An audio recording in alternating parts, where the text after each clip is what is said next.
வீட்டில் ஆம்பளை பொம்பளைன்னு எல்லாத்துக்குமே முடி கொட்டுற பிரச்சனை எங்கள் வீட்டில் இருக்குது. அதனால் என்ன பண்ணலான்னு யோசிக்கும்போது முருங்கைக்கீரையை வச்சு ஒரு பொடி பண்ணி டெய்லி வந்து ஏதாவது சாப்பாடு இல்லைன்னா இட்லியில் சேர்த்து சாப்பிட்டா கொஞ்சம் முடி கொட்டுற பிரச்சனை நிற்கும்னு சொல்லி முருங்கைக்கீரையை வாங்கி கொஞ்சம் லைட்டாக வெயிலே வந்து காய வைக்காமல் நிழலில் காய வச்சு எடுத்துக்கோங்க.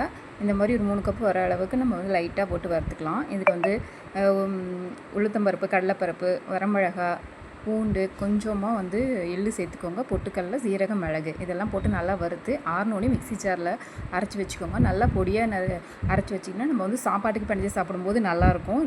நல்லெண்ணெய் ஊற்றி நம்ம வந்து சாப்பிடலாம். அதே மாதிரி இட்லி, தோசைக்கும் வந்து தொட்டு சாப்பிடும்போது நல்லாயிருக்கும். நம்ம எப்படியும் முருங்கைக்கீரையை வந்து கொடுத்தா சாப்பிட மாட்டாங்க பிள்ளைங்க. அதனால் இந்த மாதிரி பொடியாக பண்ணி கொடுத்தோம்னா நம்ம இட்லி, தோசைக்கு ஏதாவது கொடுக்கும்போது எப்படியோ எடுத்துக்குவாங்க. நமக்கு முடி கொட்டுற பிரச்சனையும் நின்றும், உடம்புக்கு ஹெல்த்தியும் கூட. இதை நீங்களும் ட்ரை பண்ணி பார்த்துட்டு எப்படி இருக்குன்னு சொல்லுங்கள்.